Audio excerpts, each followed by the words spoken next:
By late 1944, Hitler was facing enemy armies on every front.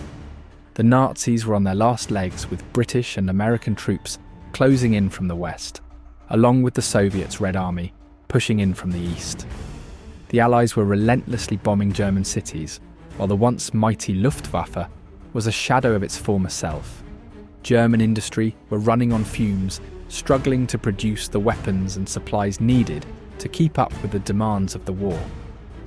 But in December of 1944, instead of going on the defensive, Hitler decided to do the unthinkable: replicate his successful blitzkrieg tactics on Allied troops that had re-established a foothold on the Western Front.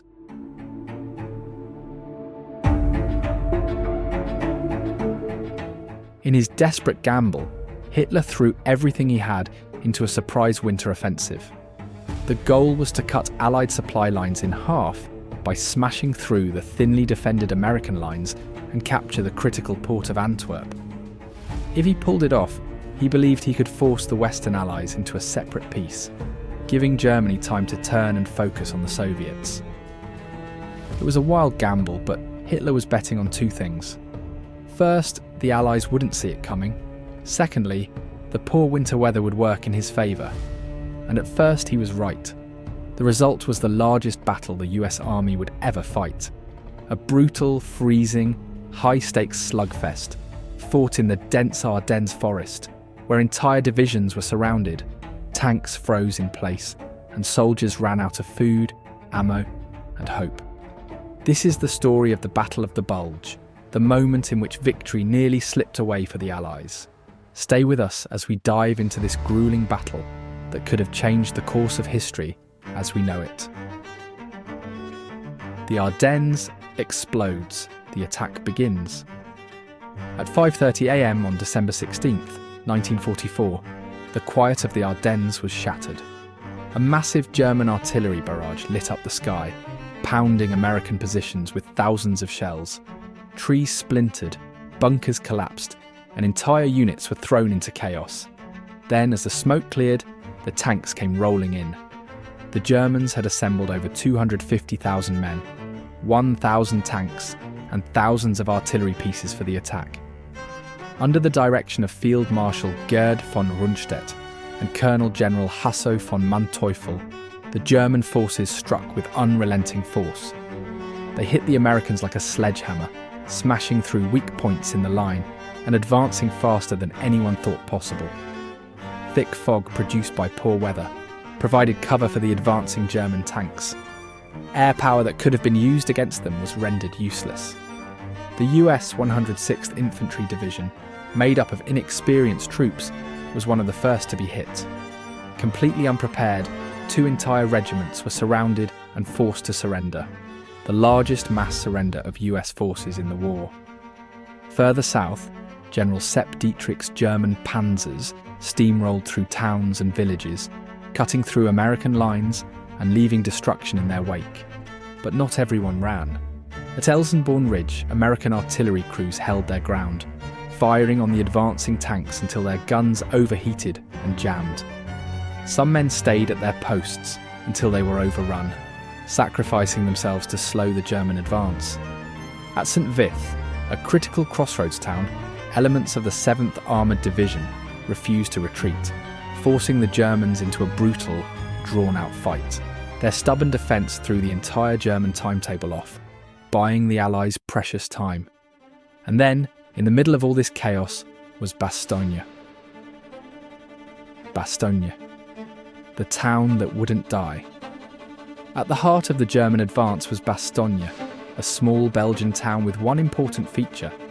Every major road in the region ran through it. Whoever controlled Bastogne controlled the battlefield.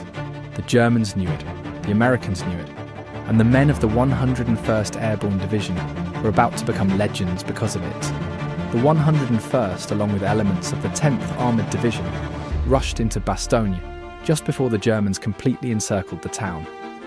Cut off from the outside world, they were completely surrounded and low on everything: ammo, food, medicine, and warm clothing. The winter was brutal. Temperatures dropped well below freezing. The wounded froze to death in the snow. Supplies were running out. On December 22nd, the Germans sent a messenger to Bastogne with an offer: surrender or be annihilated. Brigadier General Anthony McAuliffe had a simple response: nuts. That single-word response became one of the most iconic moments of the war. For 8 straight days, the men of Bastogne fought off everything the Germans threw at them: artillery barrages, tank assaults, wave after wave of infantry. It didn't matter. They held the line. Then, on December 26th, salvation arrived. General George S. Patton's Third Army, moving at an unbelievable pace, broke through the German lines and relieved the defenders. The siege was over. Bastogne had held, and the Germans had just lost their best chance at victory. The German offensive stalls. The Battle of the Bulge was always a race against time for the Germans. They needed to break through fast, capture fuel depots, and keep their tanks moving. But they never did. The skies eventually cleared, and as soon as they did, Allied bombers and fighter planes filled the skies, mercilessly pounding them and turning roads into graveyards of burned-out panzers. And then there was the fuel problem. The Germans had bet everything on capturing American fuel supplies for their own use, but the Allies either destroyed them or kept them out of reach. Without fuel, German tanks were abandoned in the snow, their crews forced to fight on foot. By January 1945, the offensive was falling apart. The Allies counterattacked, pushing the Germans back and erasing the Bulge. By January 25th, it was all over. Germany's last gamble had failed. The aftermath, the cost of the battle. The Battle of the Bulge was the largest and bloodiest battle the US Army ever fought. Over 600,000 American troops took part. Nearly 90,000 were killed, wounded, or captured. The Germans lost over 100,000 men, along with hundreds of tanks and aircraft. For Hitler, it was the final nail in the coffin. He had thrown his last reserves into the Ardennes, and now they were gone. 4 months later, Berlin fell, and Hitler was dead.